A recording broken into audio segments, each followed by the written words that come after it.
During the divorce at 74, I told my husband, "Take everything. I don't need anything." My lawyer almost fell off his chair in the courtroom. My husband bragged to his friends about his victory, but only I knew what I would do in a week. Good day, dear listeners. It's Clara again. I'm glad you're here with me. Please like this video and listen to my story till the end, and let me know which city you're listening from. That way, I can see how far my story has traveled. For 47 years, I thought I knew what my marriage was. Richard and I had built a life together in our modest 3-bedroom house in Portland, Oregon. We raised 2 daughters, celebrated anniversaries at the same Italian restaurant on Morrison Street, and spent Sunday mornings reading the newspaper together over coffee. I believed in the permanence of our bond the way you believe in gravity, something so fundamental it never requires questioning. The first crack appeared on a Tuesday evening in March. I came home early from my book club. Martha had canceled due to a migraine, and found Richard hurriedly closing his laptop as I walked into the kitchen. The gesture was too quick, too guilty. "Just work emails," he said. But he hadn't worked in 3 years, not since his retirement from the accounting firm. I didn't say anything. Not then. The second sign came 2 weeks later. A receipt fell from his jacket pocket while I was sorting laundry. Dinner for 2 at a steakhouse downtown, on a night he'd told me he was playing poker with his college buddies. The total was $187. Richard had always been careful with money, almost miserly. Who orders a $187 dinner and hides it from their wife? I started watching more carefully. The late-night phone calls he took in the garage, the new cologne that appeared in our bathroom, something expensive and unlike the Old Spice he'd worn for decades. The way he'd started going to the gym 4 times a week after years of calling exercise a waste of time. At 76, my husband was suddenly concerned with his appearance. Then came the credit card statement I found in his desk drawer, the one for an account I didn't know existed. Hotel charges, jewelry purchases, lingerie from a boutique I'd never heard of, and certainly items not in my size. My hands trembled as I photographed each page with my phone, though I wasn't sure yet what I would do with the evidence.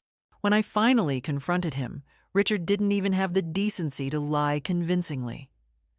"Her name is Vanessa," he said, as casually as if he were telling me about a new restaurant he'd discovered. "She makes me feel alive again, Margaret. Can you understand that?" Could I understand that? Could I understand that after 47 years of cooking his meals, raising his children, supporting his career, nursing him through 2 heart procedures and a cancer scare, I was apparently not enough to make him feel alive? He wanted a divorce. No, he demanded one. And Vanessa, this woman I'd never met, this 38-year-old yoga instructor he'd met at the gym, was already picking out furniture for the condo they planned to buy together. The divorce proceedings moved faster than I expected. Richard had clearly been planning this for months, maybe years. He had lawyers ready, papers drawn up, a strategy in place. He wanted the house, our house, where I'd raised my daughters, where I'd planted every rose bush in the garden, where my grandchildren took their first steps. He wanted his full pension, his retirement accounts, everything. And that's when I found myself sitting in that courtroom on a gray October morning, my lawyer, Patricia Chen, beside me, looking sharp and ready for battle in her navy suit. Richard sat across the aisle with his attorney, that smug expression on his face, the one that said he'd already won. Patricia had prepared a strong case. We had documentation of the affair, proof of the secret credit cards, a solid argument for alimony, and a fair division of assets. She was ready to fight. But when the judge asked if I wanted to present my demands, I looked at Richard, at this man who'd shared my bed for nearly 5 decades and thought so little of me. And I said the words that made Patricia nearly fall off her chair. "Your Honor, I don't want anything. He can have it all. The house, the money, the retirement accounts. I don't need any of it. Patricia grabbed my arm, whispering urgently, "Margaret, what are you doing?" But I just smiled. Richard's face showed confusion, then triumph. He actually grinned at his lawyer. They had no idea what I was planning to do in exactly 1 week. The courthouse steps felt steeper than I remembered as I walked out into the cold October air. Patricia followed close behind, her heels clicking with an urgency that matched her voice. "Margaret, please tell me you have a strategy I don't know about," she said, pulling me aside near her car. "Because what you just did in there, that was financial suicide. Do you understand what you've given up?" I understood perfectly. I'd given up the house worth $620,000, Richard's pension of $4,800 a month, his 401k with $890,000, the investment account we'd built together. In the eyes of the law, I'd walked away from nearly $2 million. "Trust me," I told Patricia. "I know exactly what I'm doing." She studied my face for a long moment, then sighed. "I hope so. Because I've been practicing family law for 23 years, and I've never seen anyone hand over everything without a fight. Your daughters are going to have questions." My daughters. Sarah and Jennifer. I'd have to call them tonight before Richard did. They'd be furious, confused, maybe even ashamed of me. They'd think their mother had given up, had rolled over and played dead. Let them think that, for now. I drove home. Except it wasn't my home anymore, was it? I had 30 days to pack my belongings and leave, according to the agreement Richard's lawyer had presented. 30 days to erase myself from the house where I'd spent most of my adult life. The house was empty when I arrived. Richard was probably out celebrating with Vanessa, bragging about how he'd gotten everything without having to fight for it. I could picture him at some expensive restaurant, champagne glasses raised, toasting his victory over the foolish old woman who'd made it so easy for him. I walked through the rooms slowly, methodically. The living room where we'd hosted countless dinner parties.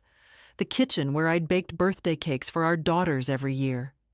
The bedroom where we'd made love, argued, reconciled, dreamed about our future. Each space held memories that now felt contaminated by his betrayal. But here's what Richard didn't know. I'd been planning too. 3 months ago, when I first found that credit card statement, I hadn't just taken photographs. I'd started making phone calls.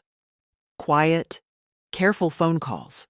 I'd met with a financial advisor Richard knew nothing about, a woman named Susan Chen, Patricia's sister, as it turned out. Small world. Susan had asked me detailed questions about our finances, our assets, our lifestyle. And then she'd asked me something nobody else had. "Margaret, what do you really want out of this? Not what you think you deserve, not what's fair. What do you actually want?" I'd thought about that question for days. Did I want the house? Not really. It was too big, too full of ghosts now.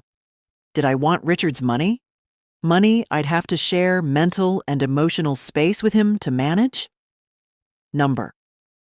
What I wanted was something much simpler and much more devastating.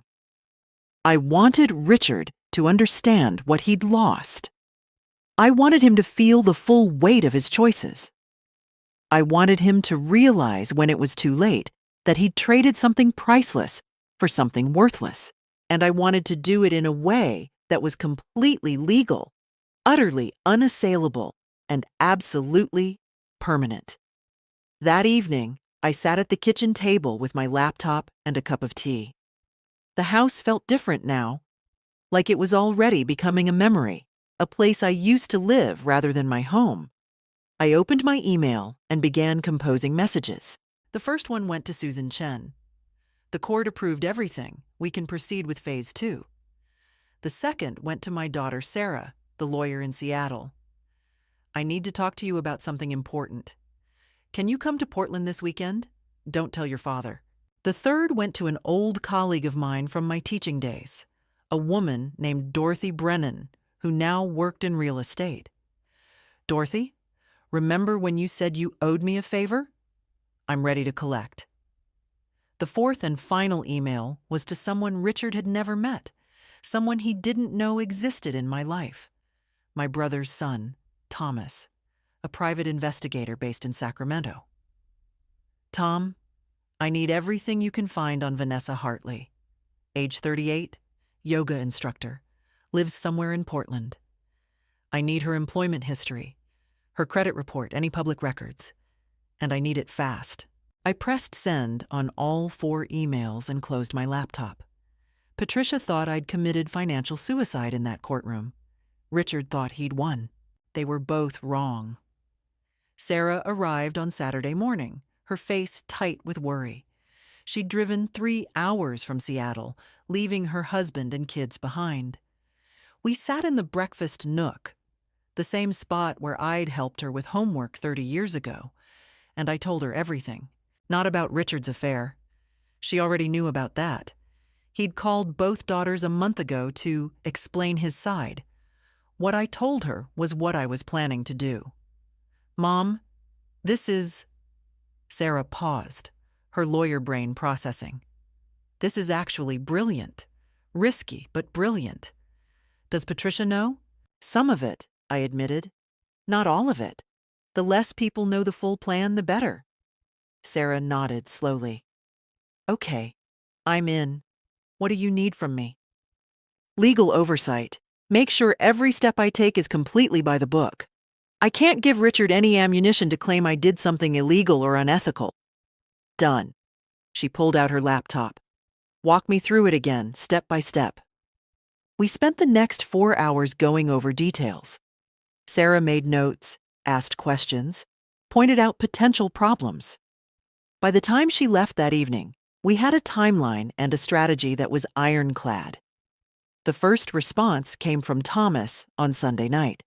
His email included 3 attachments and a note. Aunt Margaret, you're going to want to read this sitting down. He was right.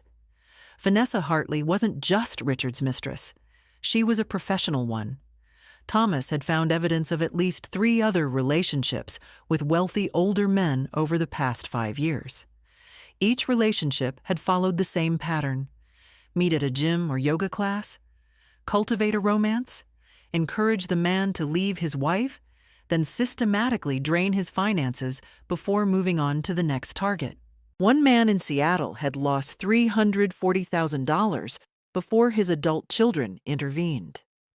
Another in Tacoma had refinanced his house to fund Vanessa's business ventures that never materialized.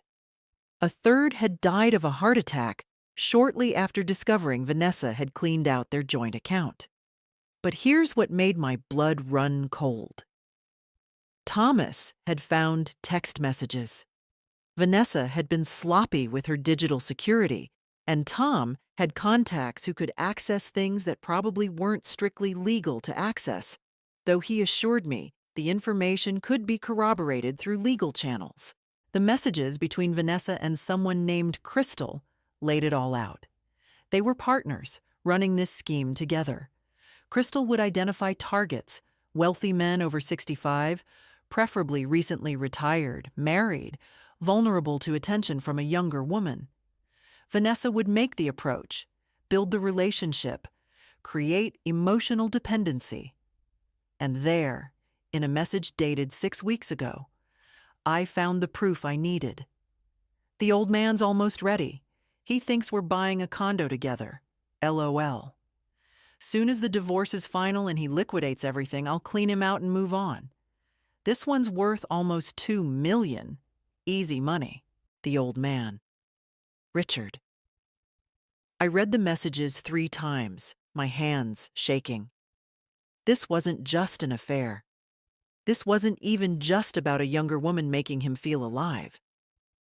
Richard was a mark, a target, a victim of a con artist who'd probably never had any genuine feelings for him.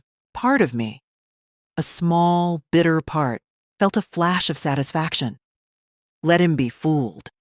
Let him learn this lesson the hard way. But the larger part of me, the part that had loved this man for 47 years, felt something unexpected: pity and protectiveness. He was a fool, yes. He'd betrayed me, absolutely. But he was also walking into a trap that would destroy him. I called Sarah. The situation just changed, I told her. Richard's not just having an affair. He's being conned. There was a long pause. What are you going to do? That was the question, wasn't it? The old Margaret would have warned him, saved him, protected him despite everything. The old Margaret would have put his welfare above her own hurt. But I wasn't the old Margaret anymore. I'm going to let it play out, I said. But I'm also going to make sure that when it does, I'm in position to pick up the pieces. My pieces, not his. Mom, Sarah said carefully, are you sure? On Monday morning, I did something I'd never done in my entire life. I walked into a bank and opened accounts that only I controlled. Accounts Richard knew nothing about. I met with Susan Chen in her downtown office, and we began setting up structures, legal, financial structures, that would protect me no matter what happened next. And then I did the first thing that would make Richard realize something was wrong. I hired movers and took everything that was legally mine: my grandmother's china, my mother's jewelry, the paintings I'd inherited, my personal books, my clothes, my photographs. Everything with clear provenance as separate property. When Richard came home that Tuesday evening and saw the half-empty house, he called me immediately. Margaret, what the hell is going on? I'm moving out, I said calmly. Like we agreed. I have 23 days left, but I thought I'd get started. Where are you going? That's not your concern anymore, Richard. I heard Vanessa's voice in the background, asking questions. Good. Let them wonder. Let them feel the first tremor of uncertainty. The trap was beginning to close. They just didn't know it yet. Dorothy Brennan found me the perfect apartment within 48 hours. A one-bedroom place in the Pearl District, modern and small, with floor-to-ceiling windows overlooking the city. It was nothing like the house. And that was exactly the point. The owner's flexible on the lease terms, Dorothy said as we walked through the empty space. Month to month if you want it. And Margaret? It's good to see you taking charge of your life. I moved in on Thursday. Sarah drove down again to help, bringing Jennifer this time. Both my daughters had been horrified when I told them the truth about Vanessa, though I'd held back the worst details. They didn't need to know their father was being set up for financial destruction. Not yet. Mom, why aren't you warning Dad? Jennifer asked as we unpacked boxes in my new kitchen. She was the softer of my two daughters, always the peacemaker. I know he hurt you, but this woman is dangerous. Your father made his choice, I said, arranging my grandmother's teacups in the cabinet. He's a grown man. He doesn't need me to save him from his own decisions. But, Jennifer, I turned to face her. Your father looked me in the eye and told me that woman makes him feel alive. After 47 years of marriage. Do you know what that does to a person? She fell silent. That night, alone in my new apartment, I received an email from Susan Chen with the subject line, Phase 2 complete. I'd taken the divorce settlement, nothing, and turned it into leverage. Susan had helped me restructure everything I did have, the inheritance from my parents that I'd kept in a separate account. Richard had forgotten about it. $340,000.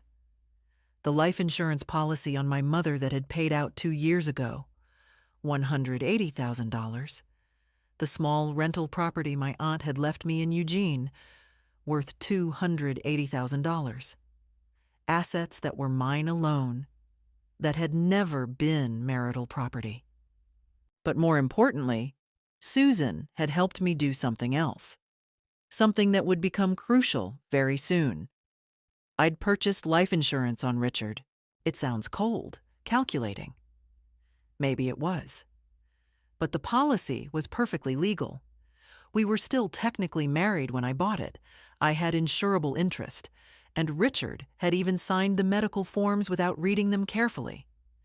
He'd thought it was paperwork for his own policy renewal. The policy would pay out $750,000, and the beneficiary was me. Friday afternoon, everything exploded. Richard showed up at my new apartment building, Vanessa in tow. The doorman called up, and I told him to let them come. I'd been expecting this. They walked into my small living room like invaders, Vanessa's eyes scanning everything with predatory assessment. She was beautiful, I had to admit. Tall, blonde, yoga-toned, wearing expensive athleisure that probably came from Richard's secret credit card. "We need to talk," Richard said, but his voice had an edge I'd never heard before. Fear. About what? I sat in my reading chair, not offering them seats. Vanessa stepped forward. "About whatever you're planning, Margaret. Richard told me you've always been a manipulative woman, and we're not going to let you interfere with our life together." Manipulative? I'd spent 47 years being accommodating, supportive, selfless. But sure, now I was manipulative. "I'm not planning anything," I said calmly. "I gave you everything you wanted. The house, the money, the freedom to be together. What more could I possibly do? Then why are you asking questions about me?" Vanessa's beautiful face twisted with anger. Why did someone contact my former employer, my landlord? Why is someone digging into my background? So Thomas had been less discreet than I'd hoped, or maybe Vanessa had better security than we'd thought. "I have no idea what you're talking about," I lied smoothly. Richard moved closer, and for a moment I saw something dangerous in his eyes. "Margaret, if you try to poison Vanessa's reputation, if you try to interfere with our plans, I will make your life hell. I'll contest the divorce settlement. I'll claim you coerced me. I'll drag you through court for years." "On what grounds?" I met his stare. "You got everything you asked for. I signed everything your lawyer put in front of me." "We know you're up to something," Vanessa hissed. "Women like you don't just give up. You're planning revenge." I stood up, and despite being 5 inches shorter than Vanessa, I made sure my voice carried authority. "Get out of my apartment, both of you. You have what you wanted. Leave me alone to build my new life." "This isn't over," Richard said. "Yes, it is. The marriage is over, the divorce is final, and you won. Congratulations, now get out." They left, but not before Vanessa turned at the door and said, "You're a pathetic old woman, Margaret. Richard and I are going to be so happy together. We're buying a condo next week, did he tell you? A beautiful place in the South Waterfront. Richard's liquidating his retirement accounts to pay cash for it." My face must have shown something. Shock, maybe, or satisfaction, because Vanessa smiled like she'd landed a blow. "That's right. Every penny is going into our new life, and there's nothing you can do about it." After they left, I sat in my chair for a long time, watching the city lights come on outside my window. Richard was liquidating everything, taking the money out of protected retirement accounts and putting it into what? A condo he'd owned jointly with a con artist? Cash that Vanessa could access? He was doing exactly what she wanted, walking right into her trap, and there was nothing I could or would do to stop him. I took the next few days off, turned off my phone, didn't check email, didn't think about Richard or Vanessa or revenge. I went to Powell's Books and bought novels I'd been meaning to read for years. I took myself to lunch at nice restaurants. I sat in coffee shops and watched people live their lives. I needed to rest, to rebuild my strength. because I had a feeling the worst was yet to come. On the fourth day of my self-imposed retreat, I received a text from an unknown number. Margaret, it's Vanessa. Can we talk? Woman to woman. I think there's been a misunderstanding. I stared at the message for a long moment. This was interesting. The aggression from Friday had transformed into what? An olive branch? A new strategy? I texted back, I don't think we have anything to discuss. Her response came immediately. Please, just coffee, 30 minutes. I think if we actually talked, you'd understand that I'm not the villain you think I am. I never wanted to hurt you. The audacity was almost impressive, but I was curious. What angle was she working now? And more importantly, what did this shift in approach mean? Had Richard started to have doubts? Had their plan hit a snag? Fine, I texted back. Tomorrow, 10 a.m., Stumptown Coffee on Division. I arrived 15 minutes early and chose a table near the window where I could see the street. Vanessa walked in exactly on time, wearing jeans and a sweater instead of her usual expensive athleisure. Trying to look approachable, relatable. She'd even toned down her makeup. Thank you for meeting me, she said, sitting down across from me with a lavender latte. I know you have no reason to trust me. You're right about that. She took a breath, and I watched her arrange her face into an expression of vulnerable sincerity. Margaret, I need you to understand something. I never set out to fall in love with Richard. It just happened. And I know that sounds like a cliché, but it's true. I said nothing, just sipped my black coffee and waited. The thing is, she continued, Richard's been talking about you a lot lately. About your marriage, about the life you built together. And I can see that he's conflicted. Part of him still loves you, I think.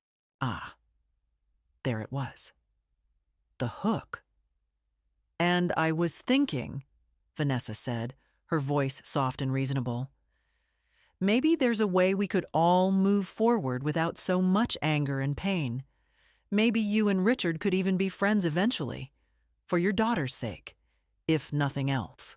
What are you really asking me, Vanessa? She leaned forward.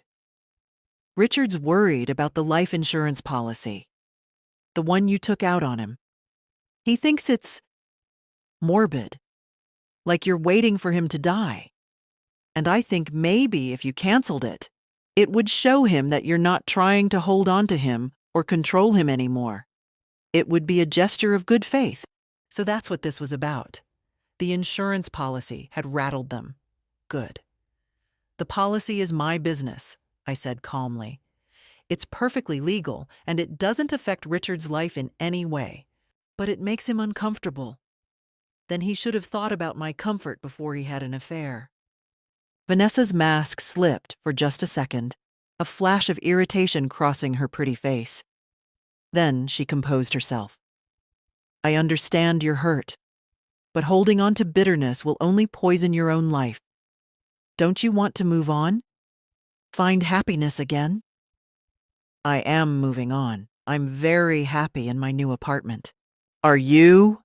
She tilted her head, studying me. Because from where I'm sitting, you look like a lonely old woman who gave up everything and has nothing to show for it. Richard and I are building a beautiful life together. We're buying that condo next week, all cash, no mortgage. We're planning a trip to Bali in the spring. We're talking about maybe opening a yoga studio together. Every word was designed to hurt, to make me feel small and discarded and pathetic. And a month ago, it might have worked. But I'd spent 4 days reading books and drinking coffee and watching the city. And I'd remembered something important. I didn't need Richard's validation anymore. I didn't need to prove anything to Vanessa. I finished my coffee and stood up. I hope you and Richard are very happy together. I mean that sincerely. Now, if you'll excuse me, I have plans. Wait. Vanessa reached for my arm, but I pulled away. We're done here. Don't contact me again. I walked out into the cold November morning, and I felt lighter than I had in months. That afternoon, I met with my book club for the first time since the divorce. I'd been avoiding them, ashamed and not ready to face their questions and pity. But Martha had called that morning, insisting I come.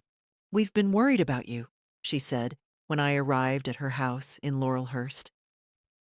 The other women, 6 of us total, friends for over 15 years, gathered around with tea and sympathy.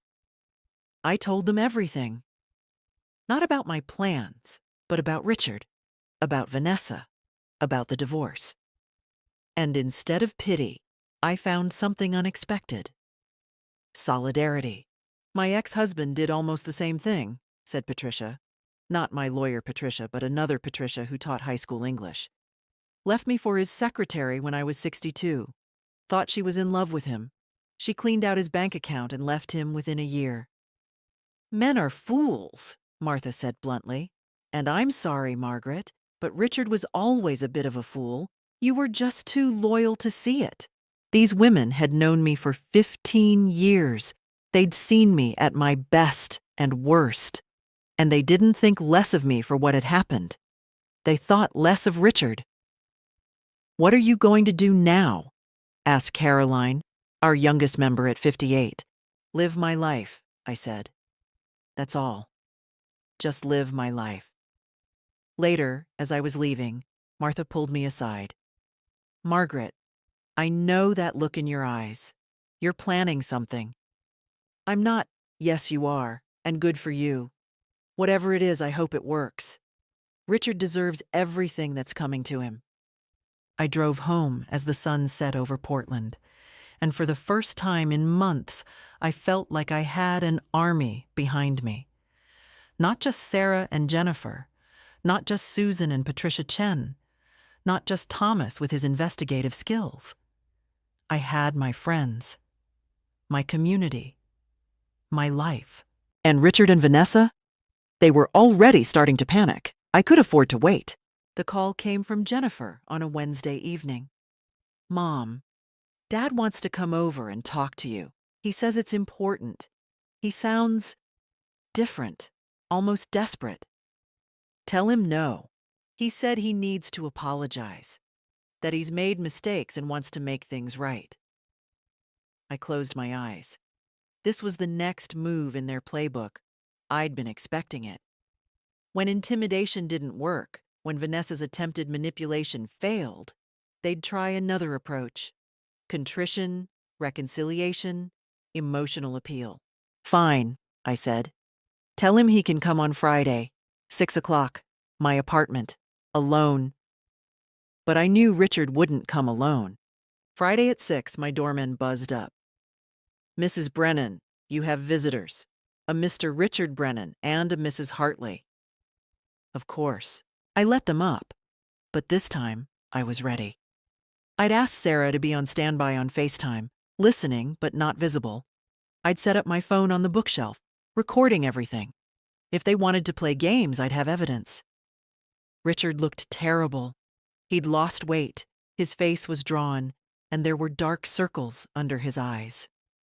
Vanessa stood beside him, her hand possessively on his arm, but even she looked strained. "Margaret," Richard began, his voice hoarse. "Thank you for seeing us. You have 15 minutes. They sat on my small couch. Vanessa's eyes darted around the apartment, cataloging everything, calculating. Richard leaned forward, hands clasped. "I've made terrible mistakes," he said. "I can see that now. The divorce, the way I treated you, everything. I was selfish and cruel, and I'm sorry." The words sounded rehearsed.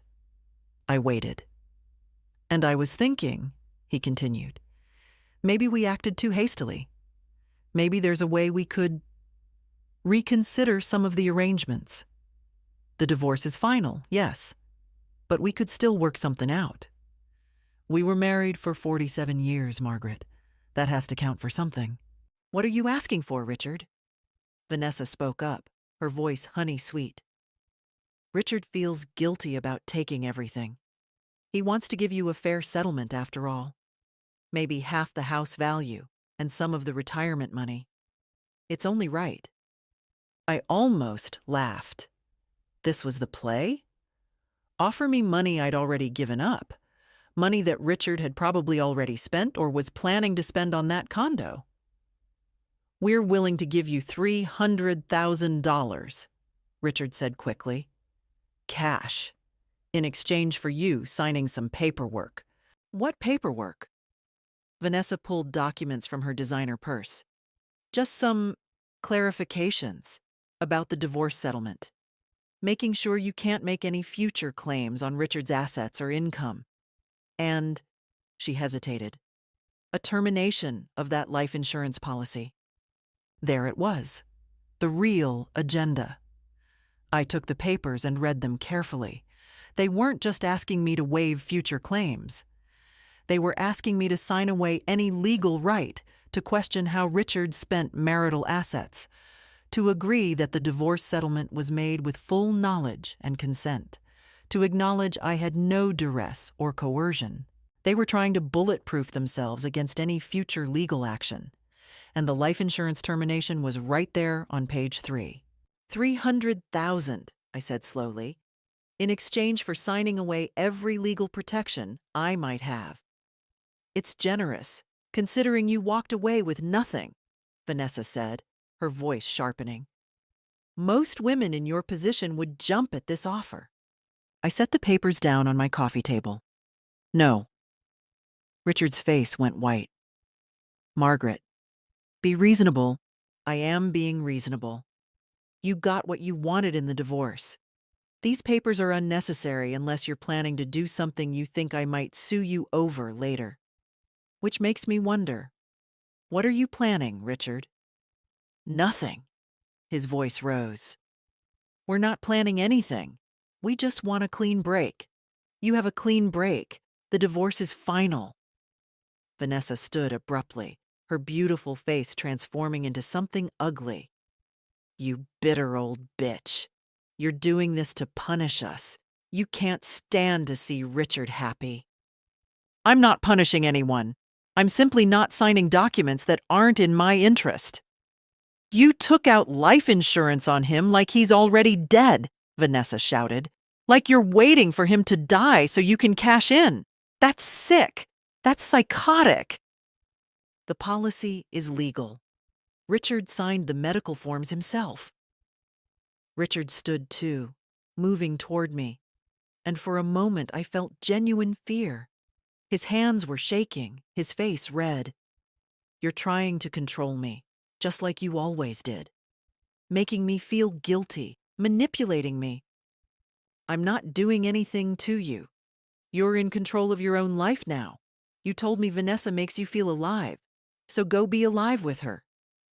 We know what you're doing, Vanessa hissed, stepping between Richard and me. We know you hired an investigator. We know you're trying to dig up dirt on me to turn Richard against me. But it won't work. Richard loves me. He's not going to believe your lies. I haven't told Richard anything about you. Whatever he believes or doesn't believe is his choice. Liar. Vanessa was fully unmasked now, her face contorted with rage. You're a manipulative, controlling, pathetic old woman who can't accept that she's been replaced by someone younger and better. Richard doesn't love you anymore. He probably never really loved you. You were just convenient? A placeholder. Each word was designed to wound, but they bounced off me like pebbles. Because I could see what Vanessa couldn't. Richard was watching her rant, and something in his eyes was changing. Doubt was creeping in. Get out, I said quietly. Both of you. And don't come back. We're not signing anything without you signing too, Richard said, but his voice had lost its conviction. Then I guess we're at a stalemate. Now leave. They left, Vanessa practically dragging Richard out, still muttering about lawsuits and legal action, and how I'd regret this. After the door closed, I stood there shaking, not from fear, from adrenaline, from the effort of staying calm, from the surreal nightmare of watching my husband of 47 years become a stranger. Sarah's voice came from my phone. "Mom, you okay?" "Yeah, I'm okay." That was terrifying. "Are you sure you're safe? Should I drive down?" "I'm fine, honey, really. They're desperate, which means the plan is working." But that night, lying in bed in my small apartment, I felt something I hadn't felt before. Genuine fear. Not of what Richard and Vanessa might do to me, but of what might happen if my plan failed. If I'd miscalculated. If I'd given up everything for nothing. Then I remembered Vanessa's face when she screamed at me, the mask completely gone, the ugliness fully revealed. And I remembered Richard's expression as he watched her, that flicker of doubt. The fear transformed into something harder, colder, more determined. Let them panic. Let them show their true colors. My plan was working perfectly. The call came 3 weeks later at 2 a.m. Jennifer's number flashed on my phone screen. "Mom, it's Dad. He's in the hospital." I was out of bed immediately, pulling on clothes. "What happened?" "Heart attack.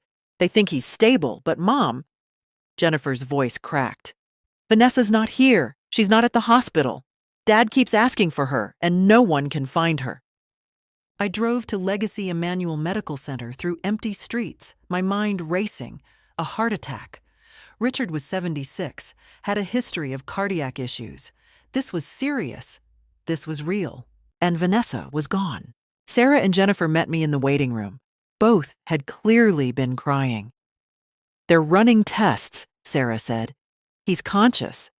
The doctors think he'll be okay, but Mom, there's more." "Tell me." Jennifer handed me her phone. On the screen was Richard's banking app. Apparently, he'd given the girls access in case of emergency. The accounts showed a balance of $8,247. "The retirement account is empty," Sarah said, her voice hollow. "The investment account, empty. The proceeds from selling the house to that developer last week, gone. Everything. She took everything." I sat down hard on a plastic chair. Even though I'd known this was coming, even though I'd predicted exactly this scenario, seeing it in stark numbers was different. $8,000. That's all that was left of Richard's $2 million in assets. "There's more," Jennifer whispered. She showed me another screen, a legal document. The condo they were supposedly buying together, it's in Vanessa's name only. Dad transferred $800,000 for it, but he's not on the title.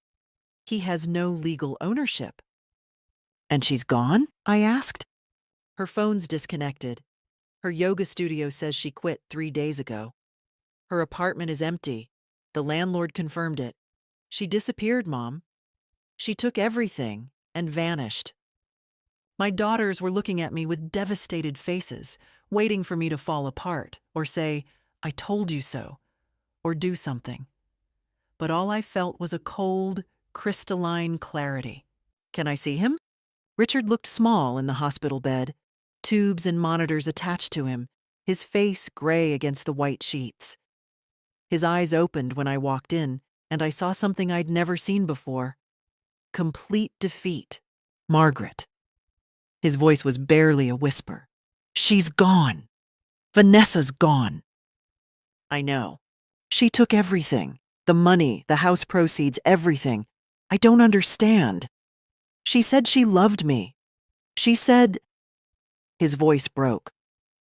I pulled a chair close to the bed and sat down. Part of me wanted to rage at him, to let him know exactly how much he deserved this. But looking at this broken old man who used to be my husband, I felt something more complex than anger. "Richard, I need to tell you something," I said quietly, "and you're going to listen." From my purse, I pulled out a folder, the one Thomas had compiled. "Vanessa Hartley isn't her real name. It's Vanessa Kovich. She's done this before. 3 times that we could document, probably more. I showed him the evidence, the other victims, the pattern, the text messages between Vanessa and her partner Crystal, planning the whole con from the beginning. Richard's face went from gray to white. "You knew?" he whispered. "You knew what she was and you didn't tell me?" "I tried to warn you indirectly. I gave you chances to see the truth, but you were so convinced I was the villain, that I was manipulative and controlling, that you couldn't see what was right in front of you." "But you could have..." "Could have what, Richard? Saved you from yourself. You were a grown man making choices. You left me after 47 years for a woman who made you feel alive. You wanted this. You got it." His monitor started beeping faster.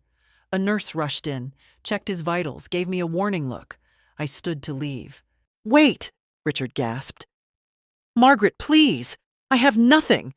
I'm 76 years old and I have $8,000 to my name.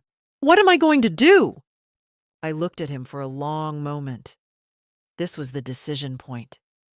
The moment I'd been building toward for months. "The life insurance policy I took out on you," I said. "I'm canceling it tomorrow. You're no longer my problem, Richard. You wanted independence. You have it now. But the girls love you, but they're not going to support you financially. They have their own families, their own lives. You made your choices. Now you live with the consequences." I walked toward the door, then turned back. "Oh, and Richard, that $8,000 you have left? That's almost exactly what I spent on your birthday and Christmas presents over our 47-year marriage, averaged out per year. Think about that." In the hallway, Sarah and Jennifer stood waiting, their faces conflicted. "Mom, what are you doing?" Sarah asked. "He has nothing. He'll end up on the street." "No, he won't," I said calmly. "He'll file for bankruptcy. He'll apply for Medicaid. He'll downsize to a small apartment and live on Social Security. He'll survive. People do it every day." "But..." "Your father made his choices. He chose Vanessa over me. He chose to liquidate all his assets. He chose not to listen to reason. I will not save him from the consequences." Jennifer was crying. "This is cruel, Mom. You're being cruel." Maybe I was. Or maybe this was just justice, finally served cold. I went home to my apartment and slept better than I had in months. The next morning, I sat in Susan Chen's office, signing the paperwork to cancel Richard's life insurance policy. "You're sure about this?" Susan asked. "It's a significant asset. I'm sure I don't need it anymore." What I didn't tell Susan, what I didn't need to tell anyone, was that I'd accomplished exactly what I wanted. Richard hadn't died, but he'd lost everything anyway. The insurance policy had served its purpose. It had made him and Vanessa paranoid, had driven them to make mistakes, had been the bait that revealed their desperation. My phone buzzed. A text from an unknown number. "You think you won? You destroyed Richard's life? You're a monster." I showed it to Susan. "Vanessa? Probably someone she's working with trying to make you feel guilty. Block the number." I did. Over the next few weeks, the fallout continued. Richard was released from the hospital with a stent and strict orders to reduce stress. He moved into a studio apartment in Gresham that Sarah helped him find, paying the deposit from her own money, despite my advice against it. The police opened an investigation into Vanessa Kovich, but she'd disappeared completely. Her partner Crystal had vanished too. The authorities said they'd likely left the state, possibly the country. Richard's money was gone, untraceable, filtered through enough accounts and shell companies that recovery was virtually impossible. Richard tried to sue for some of the divorce settlement back, claiming coercion and duress. His lawyer, a cheap one he could barely afford, filed the paperwork. Patricia Chen, my lawyer, called me laughing. "Margaret, this is the most absurd filing I've seen in 20 years. He's claiming you manipulated him into giving you nothing? That you coerced him into a settlement where you got zero assets? No judge in their right mind will touch this. She was right. The case was dismissed within 2 weeks. But the real victory came on a cold January morning, 3 months after Richard's heart attack. I was having coffee at Stumptown, the same place Vanessa had tried to manipulate me, when I saw her. Not Vanessa, but Crystal, the partner. She was sitting at a corner table with her laptop, and she didn't recognize me. I could have walked away. Should have, probably. But I pulled out my phone, took a photo, and texted it to Thomas. "Is this Crystal?" His response came back in seconds. "Yes. Where?" I gave him the address. "She's still here. What should I do?" "Keep her there if you can. I'm calling Portland PD. I have a contact in fraud division." I ordered another coffee and sat where I could watch Crystal. She looked different than her photos. Darker hair, glasses, more conservative clothes, but it was definitely her. And she was confident, careless, convinced she was safe. The police arrived 12 minutes later. I watched from across the street as they approached her table. Watched her face go from confusion to panic. Watched them escort her out in handcuffs. One of the detectives called me later that day. "Mrs. Brennan, Detective Martinez, I understand you identified one of our suspects. Is that what I did? Crystal Morrison has been on our radar for months. We just couldn't locate her. Thanks to your tip, we have her in custody. And she's talking, giving up information about Vanessa Kovich's whereabouts, their operation, everything. She's trying to cut a deal." "Will the victims get their money back?" "Some of it, maybe. It'll take time. These cases are complicated." "And Richard, my ex-husband?" There was a pause. "We'll do our best, ma'am. But I won't lie to you. Most of his assets are probably gone for good." I thanked him and hung up. That evening, I met with my daughters for dinner. Sarah, Jennifer, and I sat in a small Italian restaurant in the Pearl District, the same neighborhood as my apartment. "The police arrested Vanessa's partner," I told them. "They're hoping to find Vanessa too." Jennifer looked relieved. "Maybe Dad will get some money back." "Maybe, don't count on it." Sarah studied my face. "Mom, are you happy? After everything that's happened, after everything you've done, are you happy?" I thought about that question. Was I happy? Richard was living in a studio apartment on Social Security, and whatever the girls secretly slipped him. He'd lost his house, his retirement, his dignity, his health. He'd learned the hardest possible way that betrayal has consequences. Vanessa was on the run from federal authorities, her face on wanted posters, her freedom measured in borrowed time. And me? I was sitting in a nice restaurant with my daughters, about to order pasta and wine. I lived in a beautiful apartment I could afford with my inheritance. I had my book club, my friends, my freedom, my self-respect. I had everything that actually mattered. "Yes," I told Sarah, "I'm happy." And I meant it. 6 months later, I stood in my new office. Well, calling it an office was generous. It was really just the corner of the local community center where I'd started teaching creative writing classes to seniors twice a week. "Mrs. Brennan, can you look at my story?" Martha from my book club held up her notebook. Yes, the same Martha who'd had the migraine that fateful evening. She'd enrolled in my class, along with 3 other women from our group. Teaching again felt like returning to myself.